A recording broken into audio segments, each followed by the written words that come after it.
This is the Seton Hall story, one that comes to life every day on our campus. This is the place where great minds discover, innovate, collaborate, and find their true calling. This is the place where passion has a purpose, where learning inspires leading. The bonds we make, the values we teach, inspire our community to take heart and take action. This is Seton Hall University. This is what great minds can do.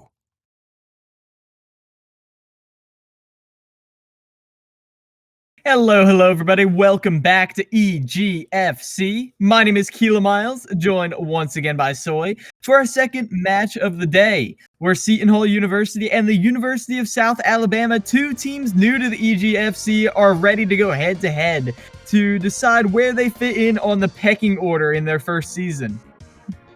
Yeah, and this one should be a fun one, an Eastern Conference matchup. And these are two teams, like you said, brand new to the EGF. We saw a little bit of Seton Hall last week, but Southern Alabama, this will be their first official match on stream, as their week one match ended up being a forfeit victory for them. So I'm excited to see what both of these teams bring to the table.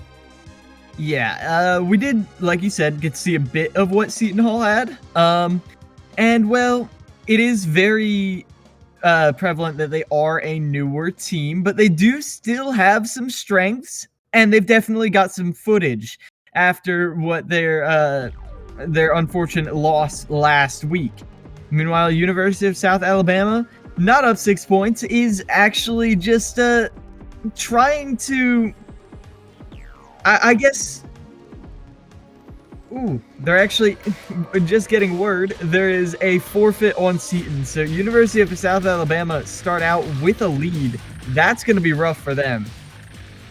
Yeah, and so the first match being a forfeit here is going to give, as you can see on screen, a 6-point victory for that first match. So unfortunate for the side of Seton Hall. But like you were saying about Seton Hall, we saw them last week, and we emphasized that they were a new team because that first week was rough, and it was mostly because it felt like they were going up against George Washington, and George Washington, it felt like every player was just so precise and practiced, and it felt like there was just a huge kind of upside to the experience that they had on their team. So here against the new Southern Alabama team, I think this is really Seton Hall's moment to kind of show what they're really made of. Now that they've kind of got that 1 week under their belt of, how does this format work and how we want to kind of play it out, now they can start to formulate those strategies and implement them and implement their knowledge here in week number 2.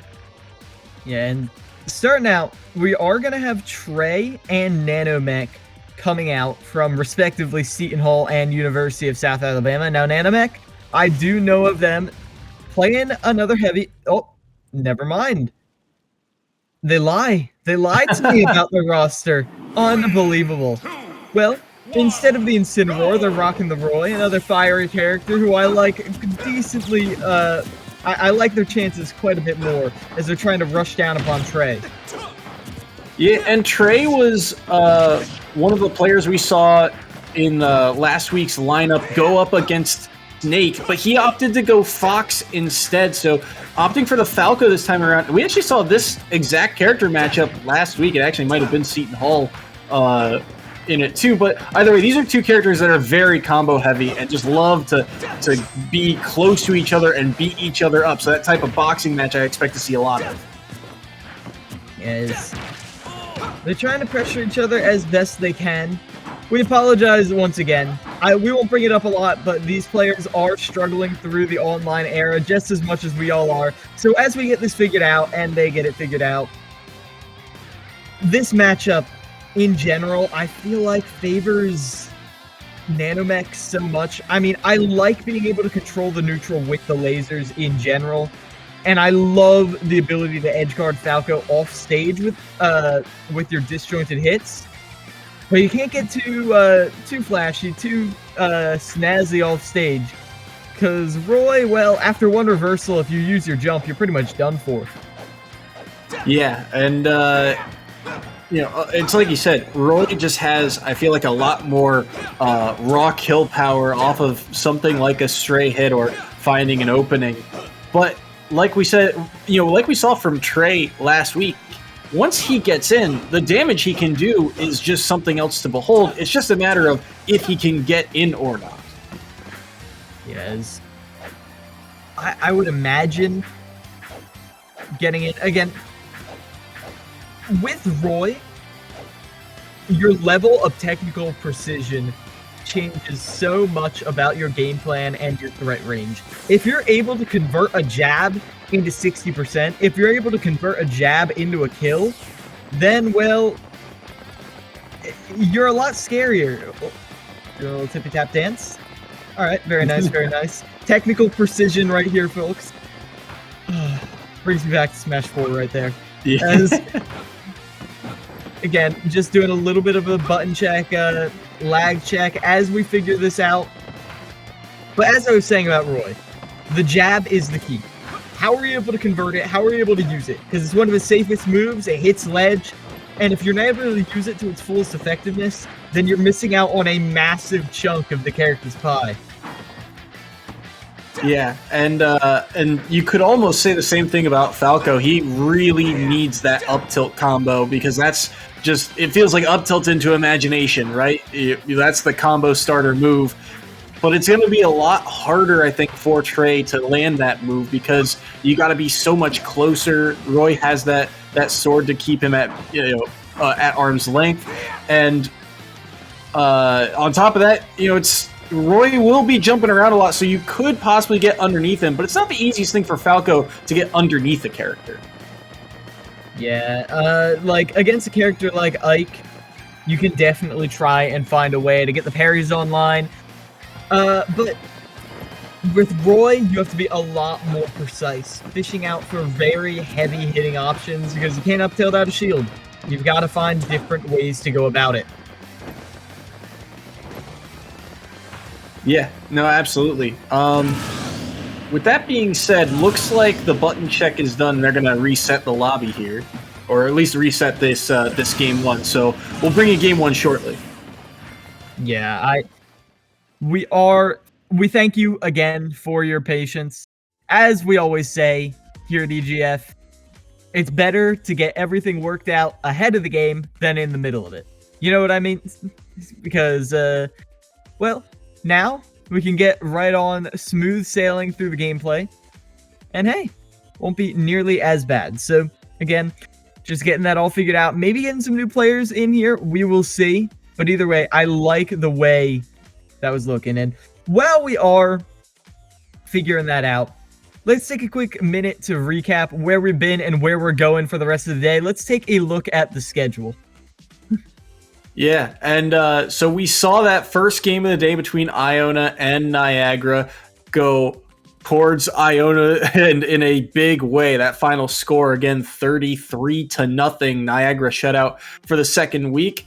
You're seeing the matchup here between Seton Hall and Southern Alabama. And after this, we've got a huge match in the Eastern Conference. William and Mary versus George Washington. Two teams that looked so good after last week and last season going up against each other in week 2. And then we wrap up our day with a MAC conference battle that is very intriguing. Manhattan on the rise, although they fell last week, looked a lot better than they have in previous years. And Marist, they look like one of the top dogs in that MAC conference. So two teams looking to really establish themselves in that MAC conference for our final match of the day. In particular, I've got my eyes on George Washington University. They've got some great coaching, and I mean, all the top teams do. But George Washington in particular is very analytical, very opponent-focused, honing in on the weaknesses that they see. So, against William and Mary, who have a lot of tape out there in the wild, I feel like George Washington is going to come prepared, come swinging. They want to make a name for themselves this season. They want to make some upsets. But William and Mary isn't going to make it easy for them. They are William and Mary for a reason. Yeah, no, absolutely. And on top of that, too, this is a roster for George Washington that has a lot of experience under their belt. Despite, coming into the season late, these are players that are, in the they are upperclassmen at their schools. They're seniors, juniors, so they've got a lot of experience playing against each other and playing against a lot of the rest of the league. So it's going to be a huge matchup. Plus, William and Mary, if you remember, last year was one of the top dogs. They only took 2 losses or actually, I believe it was 3 losses in the regular season, and they took down a big name in St. John's in week 1, that team that we thought, maybe they'll be back to that top tier shape. William and Mary handled them very well through those, first couple sets and earned themselves the win. And so against George Washington, a well-coached team, you have to wonder how pivotal, it's going to be from set 1 to set 5. It's just going to be such a fun matchup. Yeah, I can't wait to see that swing fest. But as we said, we are starting off at the second game of the day right now, Seton Hall University versus the University of South Alabama, where University of South Alabama and Seton Hall, this is both their first time here in the EGF. This is their first season. And a lot of these players are completely untested. A lot of them are unaware of exactly where the limits of their skill lie, how they can improve upon them, how they can push their boundaries. So I'm excited to see, with this brand new talent, where they're going to fit in here as they fight for their spot. As, again, we're just getting everything worked out right now, getting the stage bands done as we're finally into the match. We're going to have Trey returning, but instead, Sora coming in a little bit early, about a week early, also known as Robert. Yeah, they're going to be rocking the Byleth right now. Yeah, so Byleth versus Falco is a very different matchup than the Roy Falco we were somewhat expecting to see, because Byleth is a character that still has that ability to kind of blow you up at early percents, but it's a lot harder. Byleth is a lot slower, but it may not matter against a character like Falco who's so light. Yeah, I do kind of wonder what the mentality is here. I do like the trades right now. This is not a pretty healthy percent to keep Falco at, as Trey holds the ground on the platform. It's going to be avoiding these up tilts for now, but that's an immediate follow-up off of that up B. You hit that, you're immediately ready to punish. As, there we go, Trey sent off stage. Their lead has already evaporated, and the ledge trapping comes out. Going to miss space the forward air, and that is going to get them punched by the dare, but it's not going to kill quite yet. Ooh, what great spacing by Trey on that back air, just dipping around the forward air of Sora and catching him out. That side B nearly killing, but Trey will survive. And now you're on ledge, you got a ton of rage, and this is the extra credit you need right here. Really great DI to get away from that nair, so that is going to get you the early stock. But still, Trey got a little bit of a lead, and now they're trying to slow the game down just a bit. Getting down throw right there into the dash attack. Bit of early damage, but it's not enough to truly get things going. Forward tilt, it's a nice little opener. But again, it's just a spacing tool. We saw Trey get the early lead before and then lose it once Sora got to the higher percents and they had to start fishing for kills. That is going to be the challenge. Ooh, I like the idea by Trey. Tried to catch that grapple recovery with the down air, but Sora too quick, able to recover. Great up smash, but Sora surviving. Does he have a way down? He is able to find that F tilt. And now you're at ledge. And none of that bow shenanigans. You do have the frame 1 reflector, so perhaps not the worst thing to let them charge on up.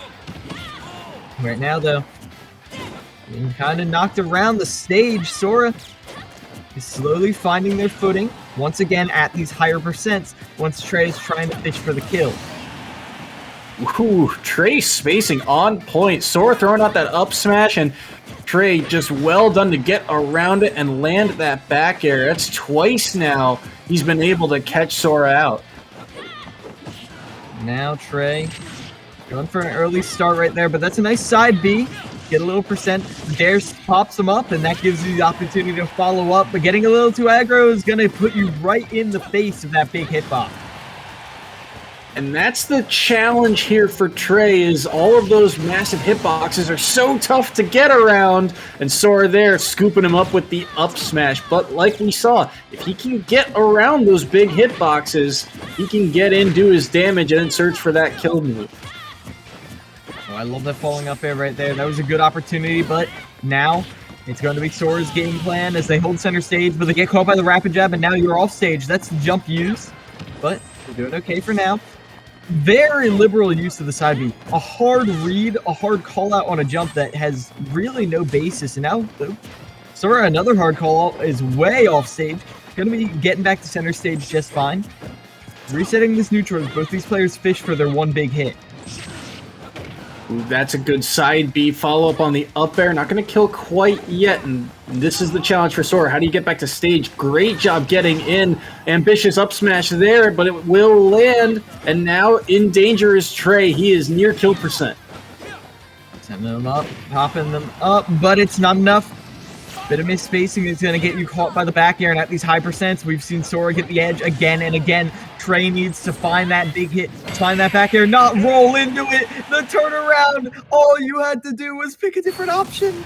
But it covered jump, it covered neutral get up. You just had to wait. But under that pressure, Trey cracked like an egg, and so did their skull under that crushing blow. You couldn't see it, but my jaw dropped. I said, there's no way, right? And because that move, it's so slow, you think, oh, it's almost like a Ganon punch, right? You're like, oh, this move's so slow, it won't hit. And then they turn it around on you, and you go, oh no, I've walked right into it. And so that was a fantastic read there on the side of Southern Alabama, taking game number 1. And that was a game that it felt like, for the most part, because Trey was able to take those stocks first, it felt like it was his game to lose, especially with all of his early combos. But then, like you saw, great job holding on late in those stocks, finding a way to get yourself back on stage, and eventually getting that one read they need to seal away the game. Yeah, now running it back. Sora giving themselves the early lead, giving South Alabama the earlier lead, as again there was one forfeited player from Seton Hall. But Trey definitely with some stuff. Yeah, the early percents, it felt like Trey always had the advantage, so it's a bit of a shock to see Sora coming out swinging in a big way like this. And I like the stage counter pick here from Trey. Just, it doesn't allow a slower character like Byleth a lot of time to think about what he wants to do defensively, and it forces a lot more interactions, and Falco's just got such good frame data they can abuse it. Now Trey snapping right to ledge, avoiding that forward smash. Not looking to mess with that at all, and ooh, the landing hitbox right there is actually going to get them under that. All the way into Battlefield, does reset the neutral enough, and the drag down is not quite enough to finish the stock. That tether too good to be manhandled like that. Going to avoid the dash attack with the roll, and now you got Trey off stage. Very aggressive option right there, but that's going to get you punished. And that's a couple times that Sora has now kind of threatened that upbeat off stage, and you can tell he's searching for it, but Trey has been wise to it. So look for that edge guard option as the game goes on. Yeah. Ooh, just a straight up run up smash. Reminiscent of different spacey, but either way, it'll still find the stock regardless. And now, again, a bit of an early lead right here. And if Trey is able to stack it up, maybe things might go differently. Go into a game 3 for the first time today. But if you go right into a heavy option like that again, I don't think it's likely. Yeah, just a little bit misspaced. I think he wanted the ledge, but did it a little too early, and so ends up landing on stage, and the bow will kill. So back to even stocks, and both characters here, both of these players have been threatening these edge guards, but they're just patient enough on the waiting on recovery that it ends up leading to nothing. So great job, playing patient with your recovery and seeing what your opponent wants to do. Yeah, Sora. It's the big hitbox off of the ledge, as, again, once Sora gets to higher percent, something inside them activates. Trey can't find them. They're too slippery, and they keep stacking up the percent. Now, sent off stage by a back air. They're going to snap the ledge just fine, and now they have Trey on ledge, trying to edge guard that tether recovery. It's very optimistic when you keep going for it again and again. Sent up by the up tilt. Going to survive for now. And side B. In the center stage. Oh, That first stock we saw Trey take was with that run-up up smash, and I was a little surprised it hit, and I think now he's just kind of searching for it again here because it was able to find that first stock, and you've got Violet that kill percent, but I think he's just got to play a little bit more patient here. Here's an opening with the back air, just missed. At 182, you're out of all your kill confirms, which means it's all about big hits, and that down smash, the biggest of them all. Now, you're going to be caught by another run-up up smash, but if that's your only kill confirm, it can get pretty predictable. Last stock, once again, is Sora gets the other percent lead. I like that up B, and on top of that, too, if Trey's just going to be jumping around and making himself hard to catch, if he finds that up B, like you saw, it's just a guaranteed 36%. Trey trying to work off of this platform, but you get yourself punished again. That bow is a very tempting thing when you've got such a good reflector, but I admire Trey for not risking it all to try and punish it.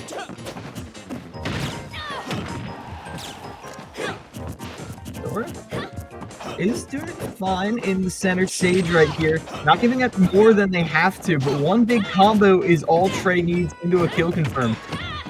But then it's finding the kill. That really is the tough part. The rapid jab is going to be punished pretty hard. Trey is sent off. Lion. Not even a 2-frame attempt. It's all about the ledge trapping for Sora. It really has been. This is an opportunity, but he misreads the attack, and he jumps into the forward smash, and that will do it. Sora just enough on it to take game 2, and that's set number 2 going to the Jaguars. Yeah, already big lead building up for them. It was a very close one. Minimum amount of points that you can be winning, but still 10-0. Never a good way to start it off. I liked a lot of stuff Trey was bringing to the table, but in the end, it wasn't quite enough, as we could see. Yeah, that was a match where it felt like Trey was kind of in control of the pace of the match, but I feel like at times he just got a little too ambitious. Sometimes you kind of tunnel vision with a character like Falco who just wants all those combo moves. They want to just get in and hit their opponent, and Sora was ready for it. Yeah, definitely was. And again, I felt like it was a key bit of mentality. I kept calling it out. Low percent was Trey's game, high percent was Sora's game. And if you cannot stay calm, find that kill confirm, or just a strong move, then in the floundering, in the scramble situation, it is always going to be the cooler, level-headed player who's going to win out in the end.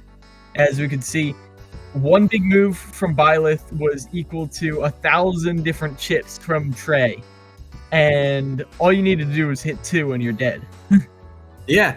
And that's kind of the strength of Byleth, right? The Byleth is a little bit slower of a character compared to a lot of other members of the roster, including Falco, but it's sort of like that heavy matchup that we see time and time again, where they just need those 2 or 3 hits. And because Byleth is just fast enough and Falco's just light enough, I mean, even on that last kill, I was kind of shocked. I didn't think he got like the sweet spot or the strong hitbox of that forward smash, but it was everything that he needed to get that last stock completed. Yeah. As now, with that lead, Seton has to be a little bit more careful.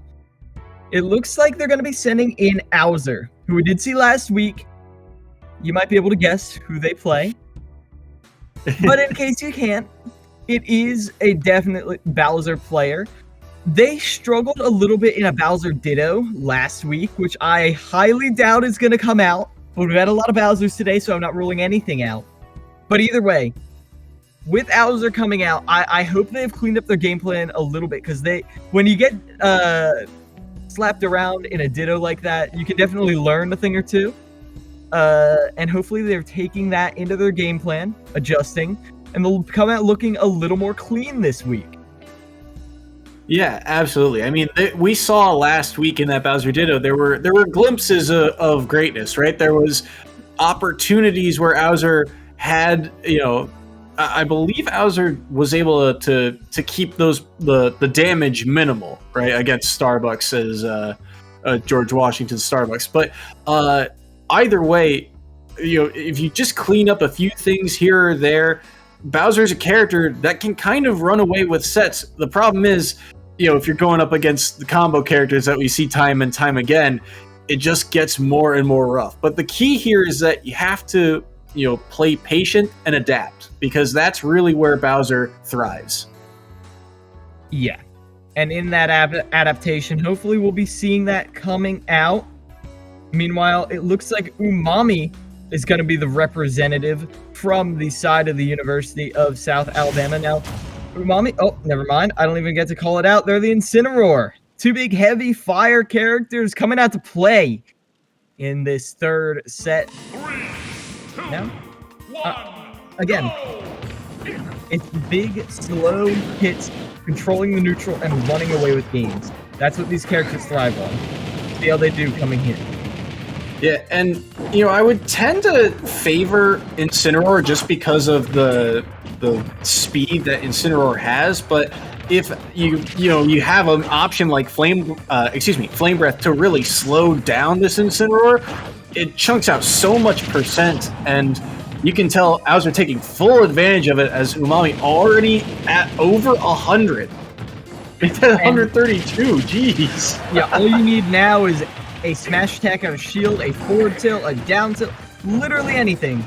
And that is the scary part about Bowser. You've got to respect so many different options, but you got to respect Incineroar as well, because now he could be taken off the side of the stage, but not quite yet, not this time. The up B going to send Bowser off stage, and their lead has evaporated. With all the rage, Umami is able to finish them off.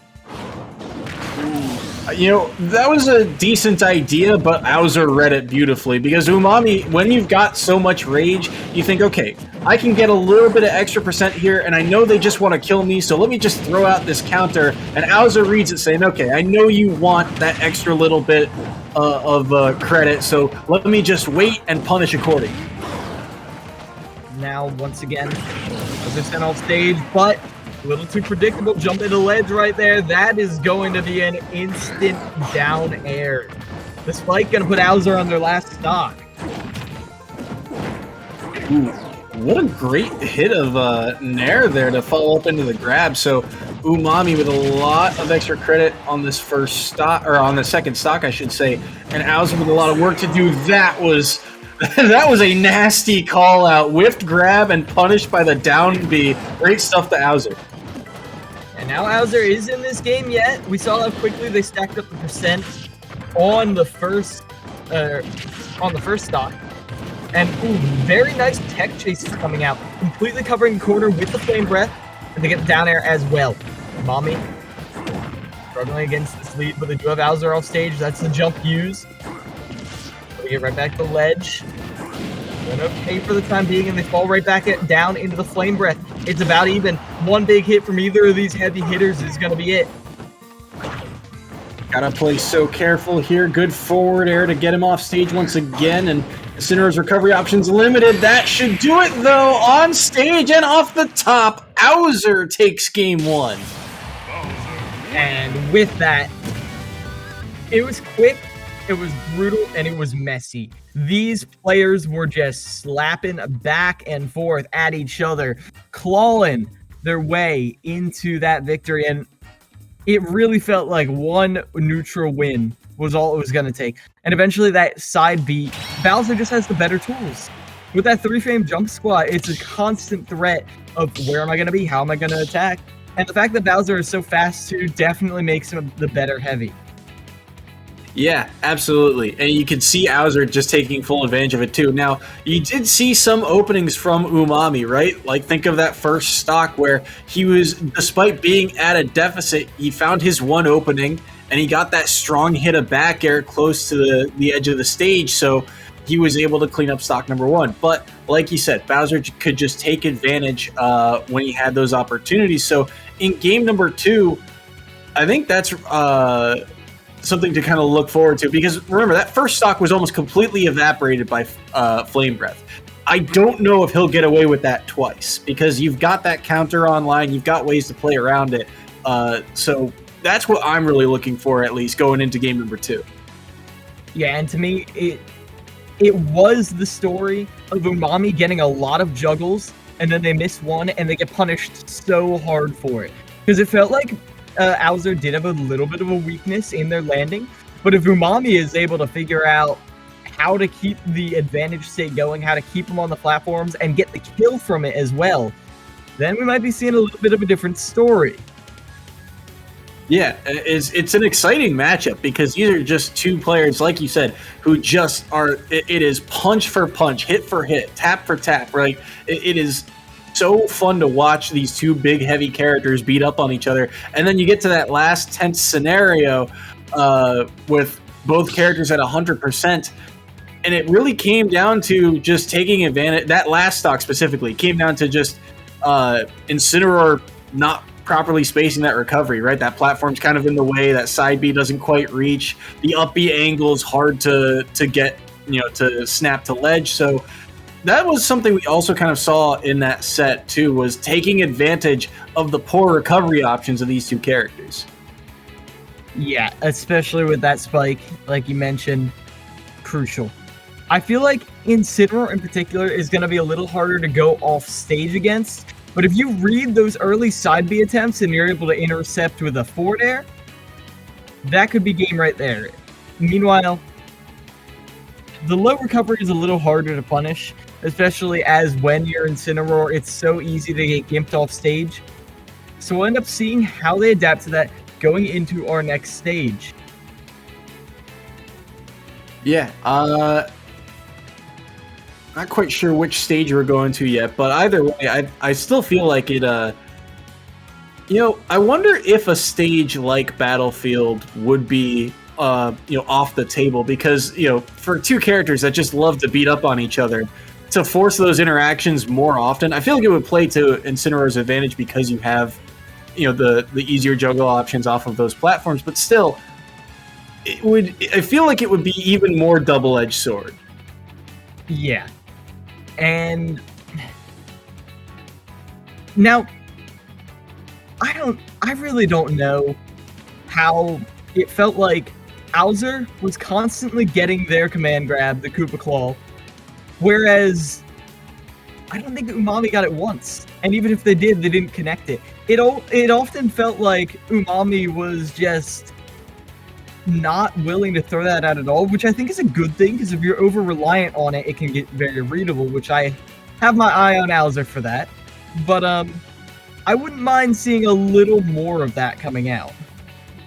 Yeah, it's one of those moves that Incineroar I think kind of needs, especially since it kind of breaks neutral, right? It's a committal move, and it can be snuffed out very easily by something like Flame Breath, which I think is why he was reluctant to throw it out in the first place. Like you said, it was pretty good to hold that in his back pocket, but you have to be able to connect on it when it lands, right? And we only saw him whiff on it at least once, so that's something to kind of keep in mind as game number 2 as we get ready for that set. Like you said, you have to be able to connect on your opportunities when they arise, and Umami was just a little bit short on those 2 opportunities.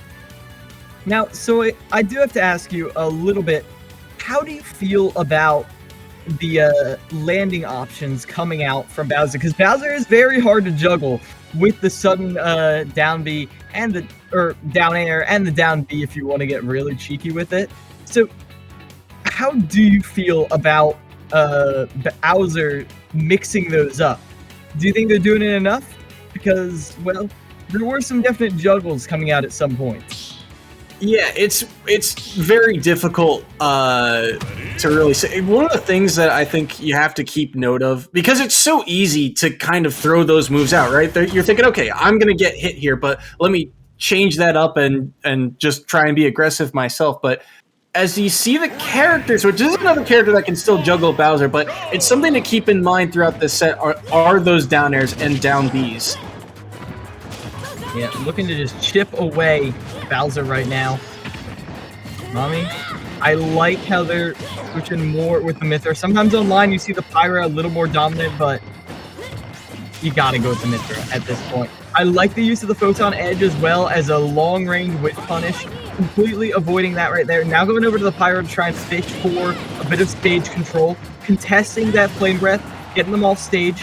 Now you do have an opportunity right here. Not quite getting the tech chase, but still punishing the shield with a grab.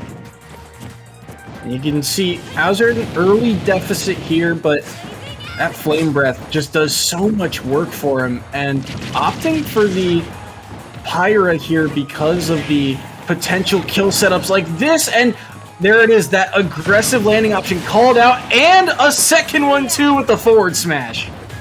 Yeah, not playing any games anymore. Umami, after losing that first game, very confident in how they're going for these punishes. And with the disjoint, they don't need pure confidence. If they whiff, they're still doing fine. If they mistime it, they're still doing fine. But if you try and cross up against a Bowser like that, you're not going to be doing fine at all. So that first stock off the board of both players, that neutral B I think was a little ambitious, but not going to take too much damage for it. And that's something Umami has to be really careful about, is that Pyra and Mithra are susceptible to dying early, but so is Bowser if they end up in the lag of that neutral B. So Bowser going to be on his last stock. And now it's going to hurt a lot. They can afford to play the chip game, afford to throw out that blazing edge as much as they can. And the Epieta Shield is going to give you the opportunity to get maybe something going, but it's still a long mountain to climb. You have Umami trying to land very liberal with their use of that up B, but it's still not going to be enough, as now they're whipping it again, and they're going to get command grabbed for their trouble. Sticking with Pyra still. You know, I like that side B initially and the follow-up too, but Bowser able to get out of it. That side B is going to take the stock, so this is still very doable for Bowser. Only 45 on him, and will take a little bit of damage here, but this is back to neutral, and this is another chance. Oh no, not after that forward smash. So now we're in danger territory. Yeah, now it's getting a little trickier. Prominence Revolt back on the stage as Bowser struggles to get off the ledge. Very aggressive with that grab, and again, landing option called out hard. Bowser punished big, and it is going to be a 1-1 set between him and Umami. Yeah, and it's like you pointed it out, those aggressive landing options, the down airs, too many of them, and they were getting called out time and time again. And that was really the story of game number 2. I mean, especially after that first stock, it felt like, just every stock, it felt like the initial edge was going to the Pyra Mithra, not only because of the chip damage, but because they were able to call out those options. Unfortunate SD on the side of Bowser. Maybe things go a little differently if that stock. I mean, he SD'd at such an early percent too. I want to say it was, it wasn't too far from 0, I think. But either way, an unfortunate SD, and so really, I think you mix up those landing options. You don't get called out on those, and that completely changes the set. 100% Soy. As now, we do have to consider how Bowser can completely change their game plan in a matter of seconds, because that's really what they're going to have to do. I mean, it was the landing dares again and again. I think it was 2 stocks. And the third, even though it wasn't the stock ender, it was still a big component to why they took so much damage. Yeah, I mean, you went from 45% on Bowser to 90 because of that forward smash on that last stock, right? It was a full swing from, you look at that perspective of doable to I am in trouble now, and so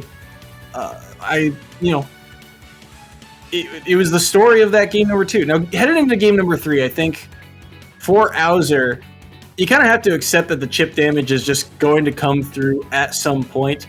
But that's really the game you have to kind of play. Is that's the game that all heavy characters have to play. They're going to get comboed. They're going to be at these high percents. So Bowser, the question here is, can he play for his stock? Can he hold on? Can he survive? It's something that we see a lot of players like North from last week. Their survivability at high percents. That's going to be the key here for Bowser. 100% Soy, and we'll see if they're able to bring that into the third and final game. as we get closer and closer to the conclusion of this third set, see if Seton Hall even has a shot at clawing their way back into this.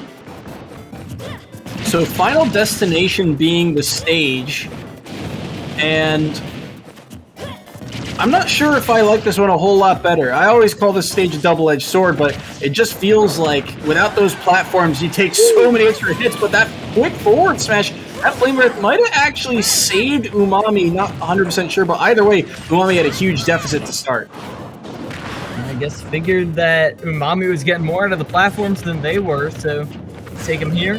Now, gonna shield that Blazing Edge and try to punish the cross-up, but that just gets you hit yourself, as they're sticking pretty heavily to the Pyra, even at this high percent.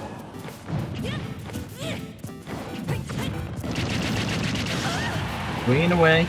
The up air shield is going to be a nice punisher, as Umami now is punished again.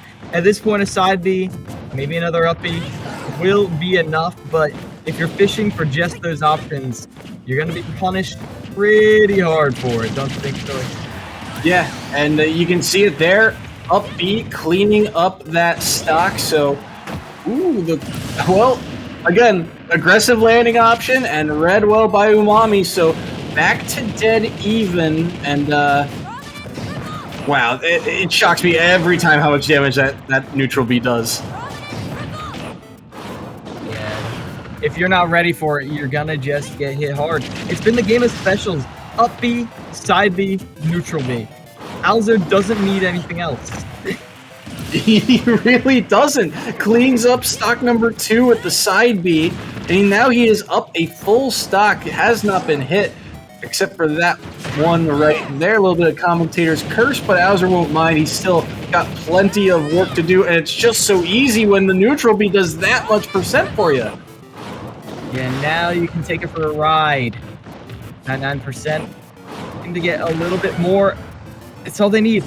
Look at just how they're landing. They're landing with aerials, with lag. It's getting them punished because of how fast Bowser is on the ground. If you just keep letting that happen to you, well, you got beat by one move. Remember all those videos of people winning games with only Rob side B? That is just what Alzer did. And honestly, I think it sounds silly to say, but the simplifying of the game plan, it just worked. And it felt like, like you said, those aggressive landing options, the thing that Alzer, we were commenting, did a lot of was the thing that ended up biting Southern Alabama in the end of that third set there. Just, again, I feel like with a character like Pyramithra, it's so easy to tunnel vision. You just say, okay, I'm going up against a heavy. I'm just going to go in, land my combos. It'll be, I'll wash my hands of this and it'll be all over. But Alzer he caught on and said, okay, if this is going to be the game plan, I'm going to use a move that gets 60% on you because you keep doing this. And that's going to put me at such an early lead. And then I'll use my next 2 kill moves to just clean up the stocks because Pyramithra, lighter character, and Bowser, he hits like a truck. And it is the kind of thing where, people are like, oh, you're only winning because you're doing this one thing. All right, then figure out how to beat it. Honestly, when you are being hit by the same option again and again, sometimes your brain can just go into paralysis mode. You sit there stuck, and you land with an aerial again and again and again. And I don't judge them for it because I've certainly been there in the past. But there comes a certain point where you've got to wake up or else Alzer is just going to keep slamming you right back down into the grave. Yeah, and that is exactly what Alzer was able to do in this set. I mean, congrats to him, too. That's Seton Hall's first set win of the EGF, so they are on the board in a big way, keeping themselves alive here. Down 5-11, not insurmountable by any means, but you still need a decently sized performance here from your next player to give yourself a shot into that final set. For sure. We did see some good stuff at times. I mean, we did see G-Man with the Bowser of their own, but I'm not sure they're coming out quite yet, as they have not actually confirmed who is coming out. It is going to be Blobman 35, as University of South Alabama, they don't want to let this lead slip away. They want to walk away from this 2-0. But Seton Hall has shown they're not a complete pushover. These new teams scrapping it out down here near the bottom of the totem pole. They need to find a way to get a more secure victory. Yeah, it is the challenge here, right? Because that Eastern Conference is very highly contested when you've got your George Washingtons, your William and Marys, your St. John's all playing in this conference. Every single stock counts. And so having that huge margin of that stock count to overcome, those close games really matter. And so if Seton Hall can get this next set and keep it close, it's really going to impact these teams down the line. Now, Blobman being picked here for Seton Hall tells me that last week Blobman went Mario and then he switched to Hero afterwards. So and the Hero had a lot better of a performance in that game number 2. Kept it a lot closer, but fell a little short to George Washington. So I'm curious to see if he just decides to open up the set here going Hero, or if he opts for the Mario one more time. Yeah, I obviously would like the Mario, but sometimes I feel like the Hero was just a desperation pick against the dominance that was George Washington. If you're not gonna win outright, might as well roll the dice, But with Mario, I feel like you just have so many better options, and especially when people aren't completely ready to DI it, so many ways to get early kills off of just up air, forward air, Mm-hmm. Yeah, Mario definitely has a lot more options, and he can play various styles, right? He can play that very aggressive kind of shield pressure type of game plan if he wants, or he could play that more defensive style where you shield up smash out of it, or shield nair, something along those lines. You can play Mario to various play styles, and so I certainly like that Mario going in, but with the result that Hero got mitigating a lot of the chances, it's certainly not off the table. But like you said, I think we'll probably see the Mario here going into game number 1. Yeah, I'd have to imagine so. Doing the stage bans now.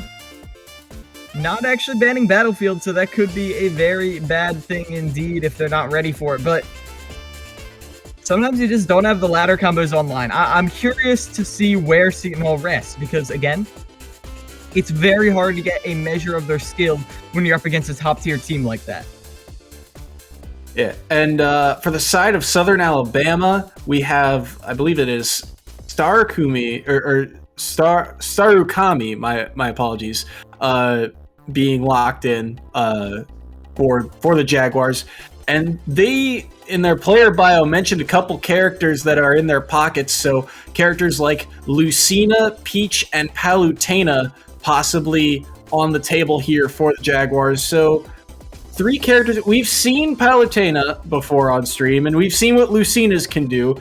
A Peach, however, I think would actually be brand new to the EGF. So that's the character I'm kind of excited for.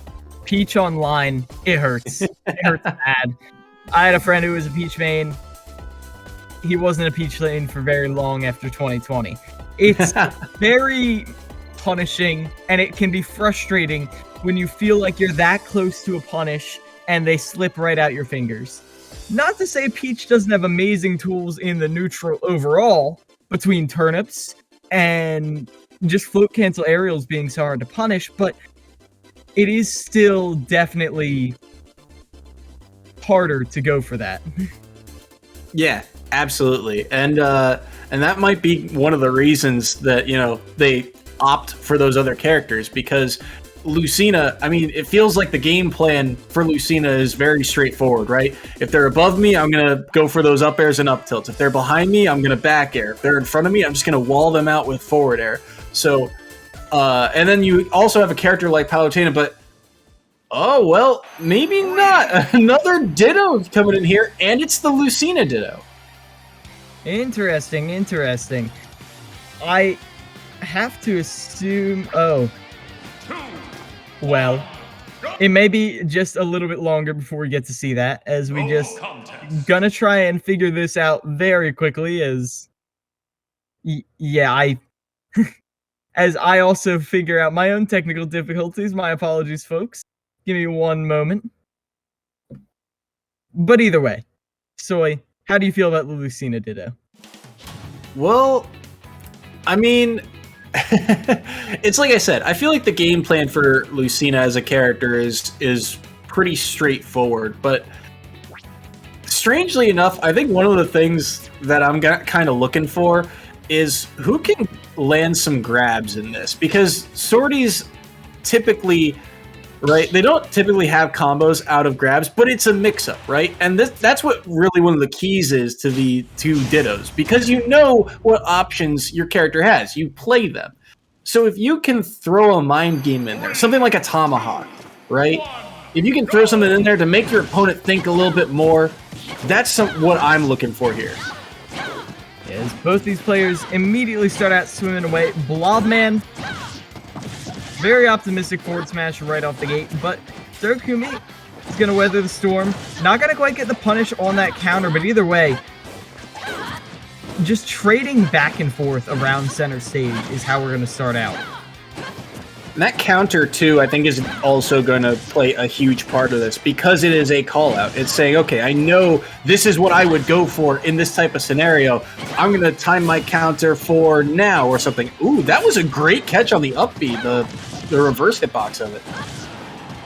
Yeah, as Blobman is going to get the counter off stage. Surkumi going to fall to that. The sword duel starting to lean towards one way. Yeah, big stock for Blobman to take early here, and that, you know, it's an interesting edge guard. The up B, it does make a lot of sense to use because it covers a lot of options. I'm not sure it would have killed quite there, but it's something to note for later on in the matchup. Is that up B was a little ambitious, and it will get punished by the forward smash. Yeah, now you're going to get smacked around a little bit. Surkumi now doesn't have to deal with the invincibility anymore, but again, these counters from Blobman, and coming back, okay. Sometimes when you get hit by a counter enough times, it's like, how do you like it? Oh, he didn't have his jump. I thought Starukami, excuse me, still had his jump, and he didn't, or sorry, Blobman still had his jump, and he did not, so Starukami up a stock here, and a lot of work still to be done by Blobman. Yeah, as just waiting a minute for Surkumi to get back on stage. Down a stock. A little optimistic to be going for the taunt there, wouldn't you say? As that is a nice fade back right there, just fully respecting the counter. Now, playing around this center stage, fishing for the kill option right here. They really want this forward tilt instead. Gonna get down throw, but not quite into the up air. I think he misspaced that up smash. I think he wanted to turn that one around, but oh, that counter was huge. Yeah, as, oh, finally they get the up smash, one of the fastest options, but it's still not going to kill quite yet. Very nice tools overall there, send them straight into the blast zone. Surkumi with the 2-stock, extending the lead of the University of South Alabama. But definitely not unwinnable for the side of Seton Hall. Now, the interesting part about this Ditto in particular is that it feels, I mean, it's silly to say, but it feels very even. And so if Seton Hall, even if they lose this one, if they can mitigate the amount of points earned, it's still within arm's reach. But again, they have to be able to get some points on the board to give themselves a shot here. And I think that counter really was, I hate to say it, but the story of that match, because it's a call out, right? It's saying, okay, you are going to be, I know I'm vulnerable, and I know this is what my character does well, so I'm going to counter right here. And it just flips the entire scenario. It's almost like hitting the reset button. You were talking about Tomahawks as a way to make both players think a little bit more. Well, that's exactly what the counter was doing, because as you saw from the opening of that set, both very swingy players, wanting a constant wall out around them, a force field of swords, but it makes you think twice about throwing that out once the counter is a factor that you have to seriously consider with every swing. Yeah, absolutely. And I'm curious to see the other key that I thought was interesting about that matchup is that Lucina actually edge guards Lucina pretty well, especially if they can catch a jump. That up B does not go very far in terms of horizontally, I should say. So if you can catch Lucina's jump, it's so much off the board for your opponent. So that's something to look forward to getting into game number 2 here. Yeah, it certainly is. As like we said, we did know that Blobman has a ton of other characters, but I don't know if you really need to switch off of the Ditto. I don't think it would hurt. Definitely. But the Ditto can be awkward. It's a lot of people's least practiced matchup. So we'll see how they fare going into this next match, not switching off at all.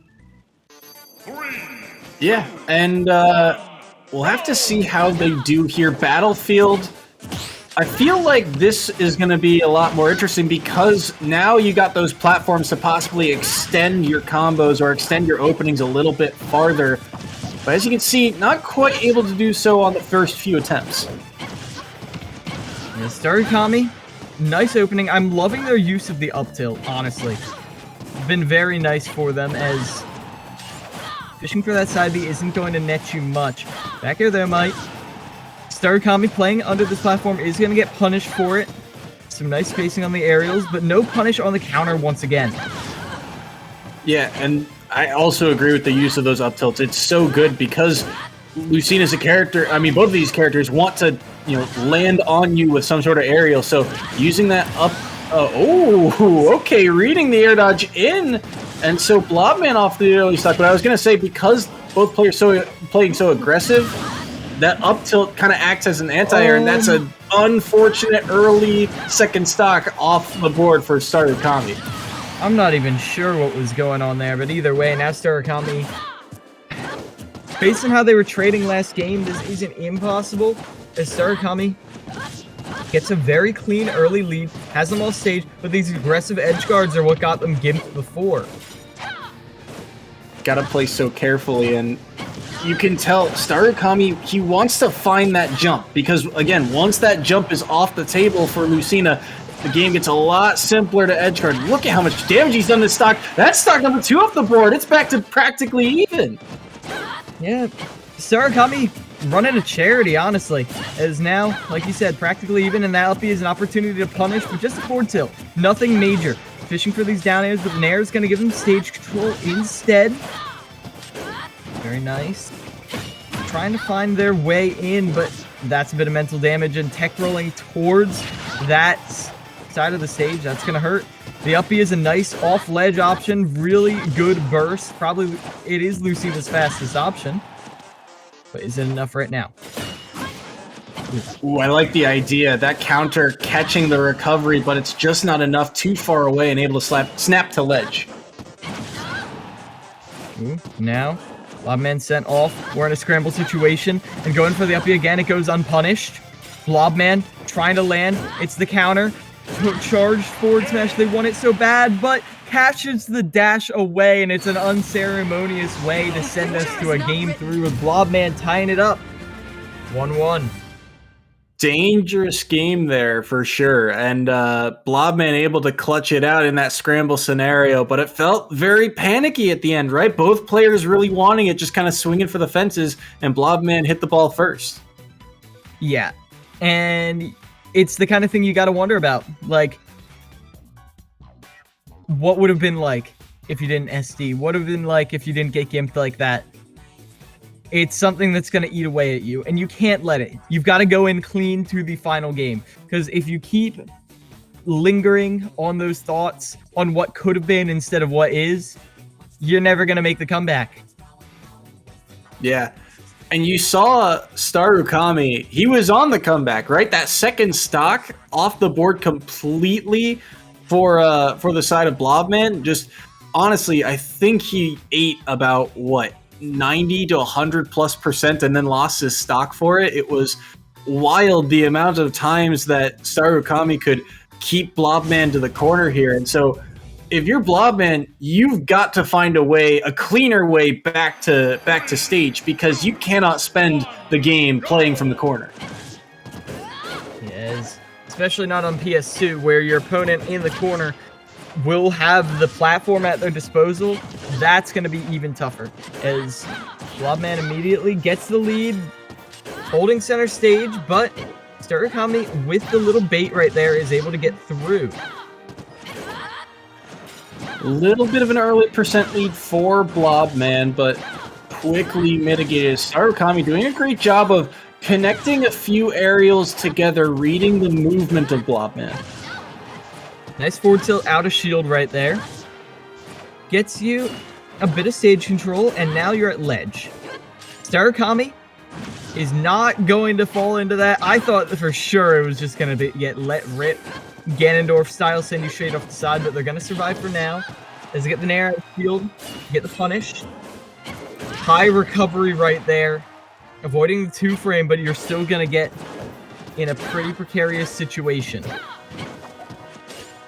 Blobman in particular, ooh, is going to be sent up the side of the stage. Starukami managed to claw their way back into that stock. Yeah, Blobman has had a couple panicky rolls, including that one. Starukami nearly calling it out with that neutral B. And that's something Blobman's really got to work on because, as you can tell, Starukami's starting to catch on. Gonna be caught right there and then. But thanks to that up tilt, they had the opportunity to juggle. They're just eating more percent at this point, though. Starukami has really cleaned up their game plan, and Blobman can't really seem to find the way to kill. Yeah, it's a struggle right now, and Blobman kind of swinging for the fences, but that one will connect. Big down smash to get them back to even stock count, and now a little bit of work. That's okay. That's actually kind of funny. Yeah, I am definitely with you right there. Is now that's a very big neutral B right there. It's not going to pay off for anything, but it's a bit of disrespect regardless. Blobman, not going to be caught by that. But under the platform is where Blobman reigns supreme now. Up a stock, a chance to get some more points on the board for Seton Hall. That's huge because now you've got Starukami on his last stock, and Blobman, if he can get anything on the board here, it just makes the comeback so much more difficult for the side of Starukami. But you do have to keep in mind, Starukami did seem to be the kind of player to play good when they want to, as when they needed to get a stock off, they did. And a little more consistent with the kills as well, as they get that up tilt. Finishes them off now, right here and now. Gonna get the tech chase on the platform? No! Gonna drop it. A little bit of spaghetti coming in the last part. I actually like the jabs that Blobman was doing earlier. Another kind of get-off-me tool because it comes out so quickly. It doesn't do a lot of damage, but it at least relieves some pressure. But right now, a lot of pressure as Blobman actually found that down air, but here's a big forward smash. Early up B, though, from Blobman is going to get them back on stage. Both these characters kind of at kill percents right now as that neutral B. Going to send Starukami off, no jump, but they're able to land on the platform safe and sound. The down tilt popping you up, but down there reversal. Not looking to challenge that whatsoever. Good forward air. Oh, that's a dangerous counter. That nair should do it. Starukami wraps it up on the last stock and gives a huge lead now to Southern Alabama. Yeah, and given that that was game 4, I think it's a winning lead. It would be impossible for Seton Hall to make the comeback right here. And even though they played tremendously throughout all that, coming so close, University of South Alabama is definitely going to be coming out ahead in the end. I really do feel like that ditto was a perfect encapsulation. A lot of adaptation, reverse adaptation, but ultimately Seton Hall fell into their old habits, sticking to that counter a little too much, and University of South Alabama was, well, eager to capitalize, getting the jump right at the end there. It really says something when you have the same characters like that and you can just kind of take over a stock, right? Starukami, think back to that second game where he brought it all back, and I think that kind of put a little bit of fear into the boots of Blobman towards the end. Even though he had the lead, you could tell he was playing with some confidence.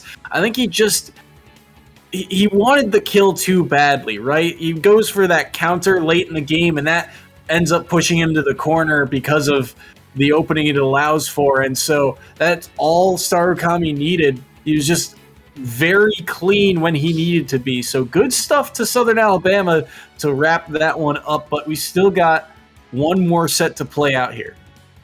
Yeah, we got G-Man coming in here. Played the Bowser last week.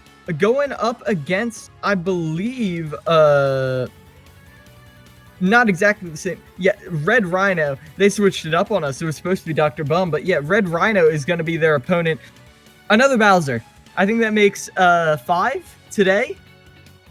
Yeah. You're right when you said it was pretty common to the EGF. It's their home biome. It really is. And to be fair, I mean, Bowser is a character that we've seen a lot of success on. I mean, it's one of those characters that, again, double-edged type of sword, right? Where they can take a lot of stocks, but they can also lose their stock very quickly if they get comboed. But that's the gamble you play when you play a heavy character, right? And in a format like this, where every stock matters, the heavies, I think, tend to have that advantage if you can learn how to play for your stock. If you can learn to play defensive, because they can, in theory, survive up to those higher percents. But like you said, Bowser, strong in his own right. We'll see what they play into this. We'll see what the Pirates play into this. Yeah. I mean, we've already had one Bowser demonstrate how easy it is to use just a couple of Bowser's tools to be dominant, punishing whiffed landings constantly. I do remember G-Man, though, being a little cleaner on the Bowser. So we'll see what differences in gameplay they bring out, if they're more of a combo-heavy Bowser, because a definite factor, or if they're more for whiff punishes like their compadre. Yeah, we'll have to see. Again, we do always play out these last couple of sets because of the point differential tiebreaker statistic that we use later on, and this will also play a factor later on in the season when we get to those conference tournaments. This could be a potential tiebreaker. This head-to-head matchup is another thing to keep track of. So Southern Alabama starting off 2-0 in the Eastern Conference. This is a fantastic start to a new face to the EGF. Yeah, and the fact that it was close this time, I think they definitely have room for improvement. They can't get cocky off of their 2-0 start. Some of the other teams could be quite a menace. But either way, going to be coming in here at the end. It's going to be Trey, possibly? Try and figure... Oh, no, that is G-Man. As Red Rhino is going to eat the up tilt right there and then. Yeah, so Red Rhino on the Diddy Kong, and I believe we did see Diddy Kong last week on St. John's, but this is, I think, the only other Diddy Kong we've really seen, so I'm excited to see what Red Rhino can bring to the table here. Nice little rapid jab right there. Ooh, the instant spike out of the side B. None of that. Shame on you. Trying to command grab me? Come on, son.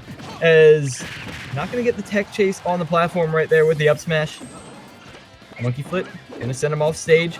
And slipping down onto the ledge. But the range on that forward smash is actually going to give G-Man the opportunity to punish. And with the tech chase on platform, not going to hit it again. Red Rhino really struggling to find his way out of the corner here. Good down tilt, but he can't follow up on it. Now finds the back air to get G-Man off stage. Follows through with that forward smash, but G-Man surviving here. Several up tilts in a row right there.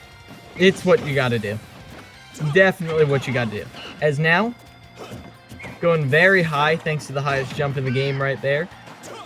Falco trying to get the hard punish, but not quite able to in the end. Ooh, both of these players right next to each other, but can't quite find the hits, and there's the up smash from G-Man. So 2 stocks off the board for Red Rhino, make it 1 for G-Man, though. Another great catch on the up smash. Now Red Rhino doesn't have rapid an opportunity, but where are you going to find your way in? When you're constantly stuffed out by aerials, it feels like G-Man, hand on the gun, on the trigger, is just a little bit faster every time. But once you have him in the combo, get a little bit of an up air juggle going. An incorrect read, though, is going to reset to neutral. And G-Man also doing a great job, I think, of mitigating the use of that banana. We haven't seen Red Rhino pull out too many times, but when he has, he hasn't had the opportunity to make great use of it. Not at all. As, well, there's G-Man grabbing the banana, but Red Rhino is able to get off of the platform straight into the forward smash, though. This is going to be another opportunity to spike. Yeah, not quite able to make it back to stage. Not quite as clean with the angles, and because of that, the barrel's going to go off flying elsewhere, and G-Man going to take a 1-0 lead. Very smart there from G-Man at the end of that stock, just to go down there, dip down there with that downward aerial, see if you can knock Diddy Kong off of those barrels. And that's something that Diddy Kong players have to be aware of, right? You can get knocked off of those up Bs, so you have to be ready to quickly respond. And I think the knockback was just too much for him, as you saw right there. So good job by G-Man to clean up that stock. And that was twice we saw him really go off stage to catch that recovery. That first stock, that spike, I feel like really sent a message. That was so clean. Yeah, you didn't see any monkey flip recoveries after that, but Diddy Kong, the recovery is strong, but it's not that strong, especially when you have a character like Falco that can go all the way deep and get back scot-free. Absolutely. And I think that's one of those things that I really appreciate about players, is that they have that edge guard capability, and to go out there and clean up those stocks is a good sign. Now, in neutral too, I also really liked, I already commented on it, but the fact that the banana was almost completely mitigated, and most Diddy Kongs, they do a really good job of making the banana a huge part of their game plan, right? It's a good projectile, knocks you down, leads to combos, but G-Man just found a way around it. And I think part of that was the threat of Reflector, but he really never used it that set. Yeah, not at all. As it really did feel like, again, Diddy Kong has the tools to completely stuff people out in neutral. They just weren't being used at the right times, it felt like. It was always just preemptive aerials coming out from G-Man, and it was never really enough to throw out reactionary aerials from Diddy Kong. You've got to get in there and scrap and win, because otherwise, if you're just waiting for them to do an aerial and then running in with your own, against the long-lasting hitboxes of Falco, you're just going to get chunked down. Absolutely. And we also saw, too, rare use of Diddy Kong's down tilt, and that's one of those moves that you kind of have to use as Diddy Kong. It's such an easy combo starter, or at least it's another kind of get off me tool, and it's something that you can use against Falco. He can't necessarily down tilt to match you in that type of scenario, but we really only saw it maybe once or twice to get out of the corner. Yeah, and it can be such a brutal option. I mean, it's a command grab that flings you across the stage. It's an amazing burst tool. It's everything that Bowser has, just a little bit, just doesn't kill as much. And It's a movement option. So we'll see how they manage to change up their use of that going into what could be the final game, unless they're able to turn this around. Going into game number 2, looks like Kalos is the pick, and I do like this a little bit more for Red Rhino if he opts to make use of that banana, because it gives you a little bit more space to work with. I also like it for both these characters because you've got that wall that you can use for a wall jump to recover as a little bit of a mix-up. But the dangerous part here is that it means that you can dip a little bit lower on those edge guards too. Yeah, for sure. As just kind of tapping them with the reflector.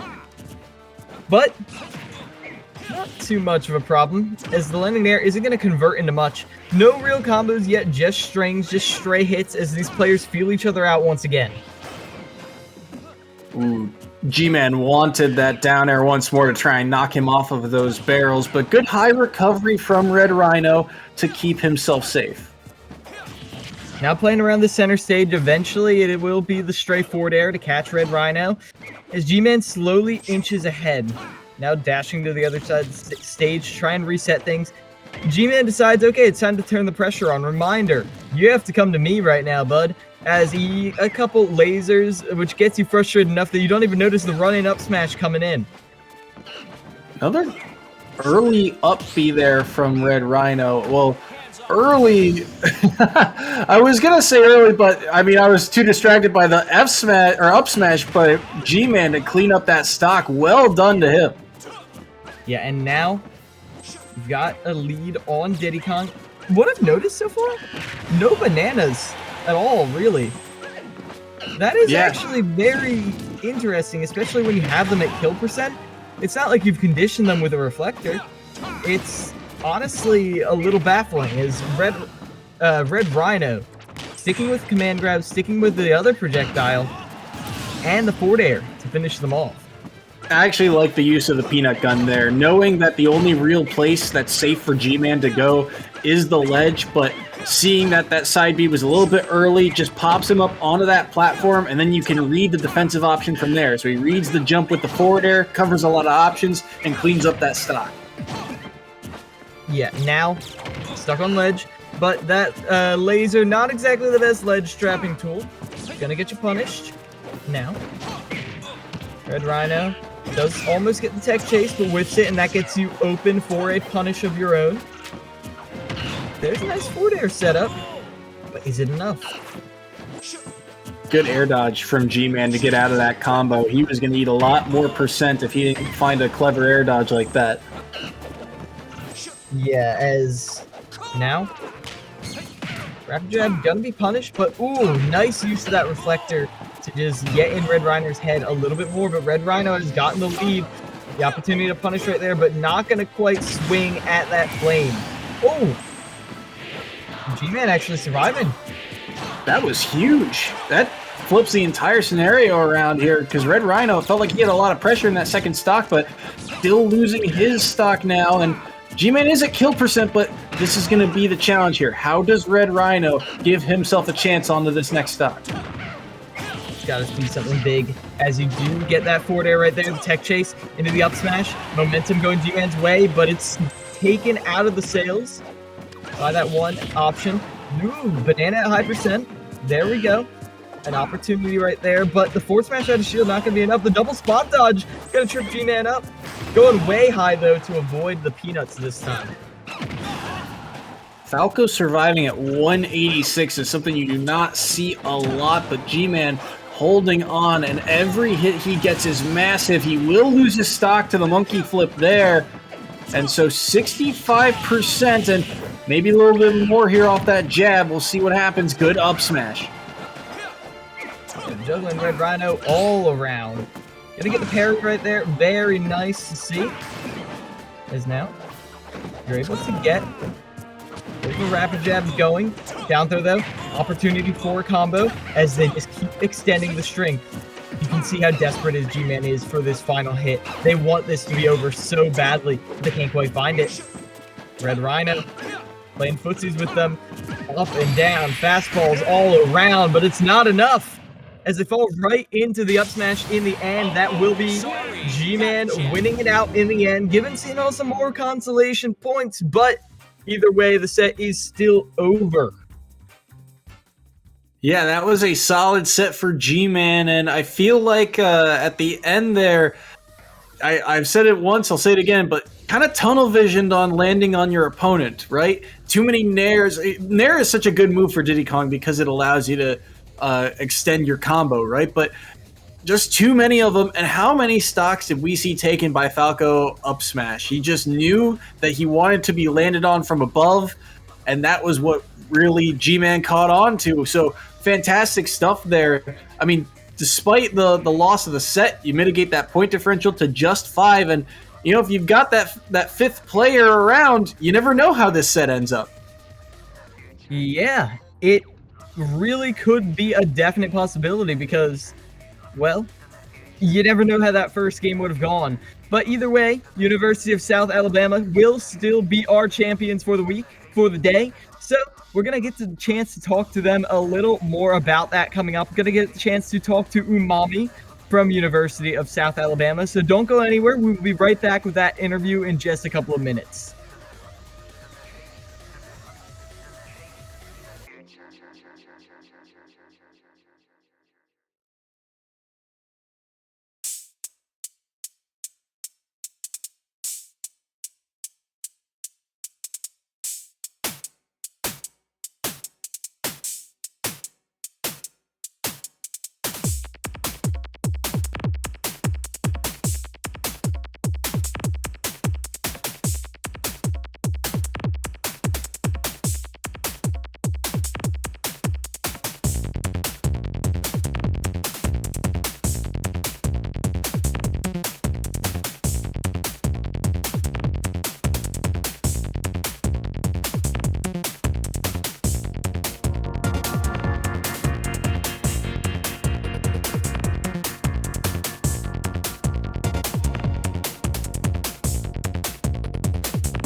Welcome back, everybody, to EGFC.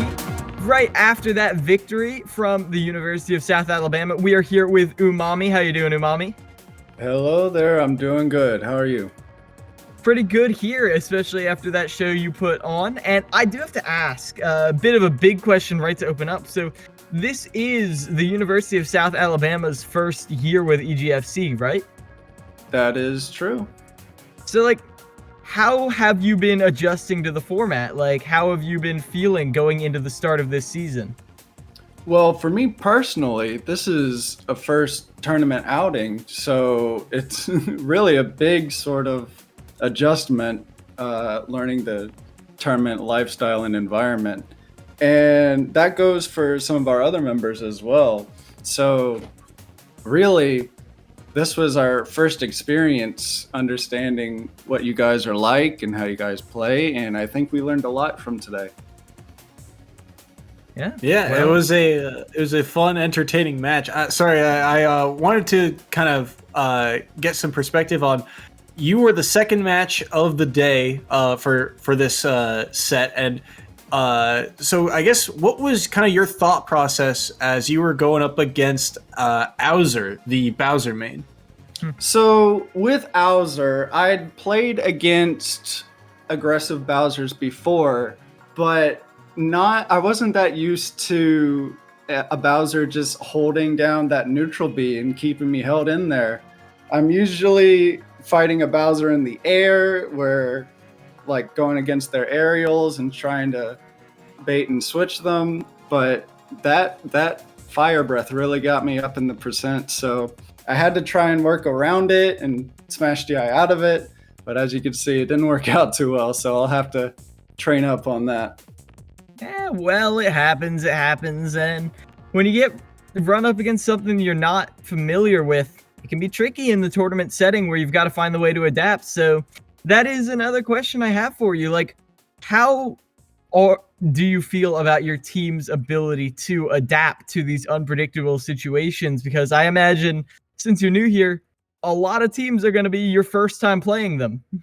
That's true. That's true. So with adaptation, I believe that we have the capability to do it. It might take some training and recognizing different play styles while we're training, and just understanding that not all characters and not all people play the same. So with that, we're going to perhaps reach out to some more people either in our esports group and play some rounds with them, see and experience how they play these characters in this game we love.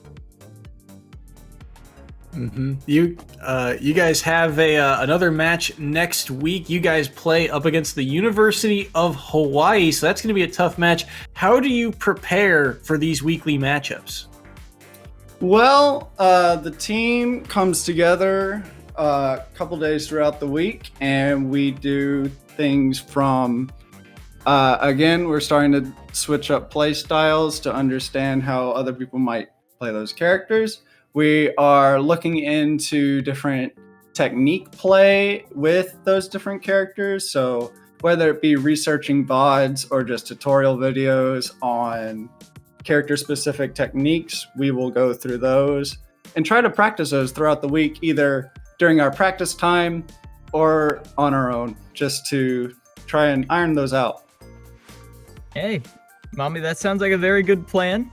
And I really hope it works out for you going into next week's matchup. I mean, sounds like a good enough prep for me, but I wish you best of luck in putting those plans into practice. Thank you so much for doing this interview, and good stuff today, man. Thank you, man. Thank you for all the work you did on the commentating. Thank you, thank you. Always good to be appreciated. And, well, might be appreciated a little more because we've still got more games coming up in just a little bit. So don't go anywhere. You can grab a drink, grab some water, stretch your legs, but be back in a little bit for more EGFC action right after this quick break.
Don't understand what's going on here.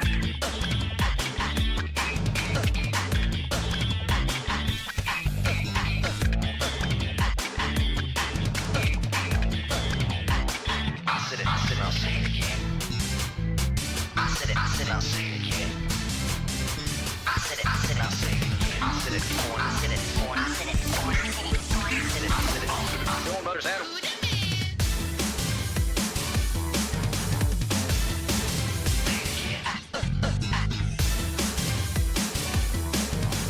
Don't understand what's going on. Don't understand. I'll say it again. Don't understand. I'll say it again. Don't understand. I'll say it again. Don't understand. Don't understand here. I felt like a boonga butterfly. Felt like a boonga. It's so easy. Felt like a boonga. Felt like I felt like a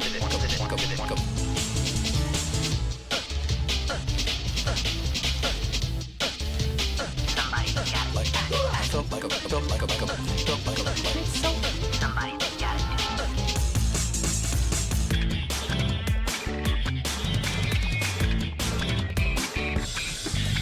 I felt like a butterfly. Felt like a butterfly. Felt like a butterfly. I felt like a butterfly. Don't understand. I felt like a butterfly. I felt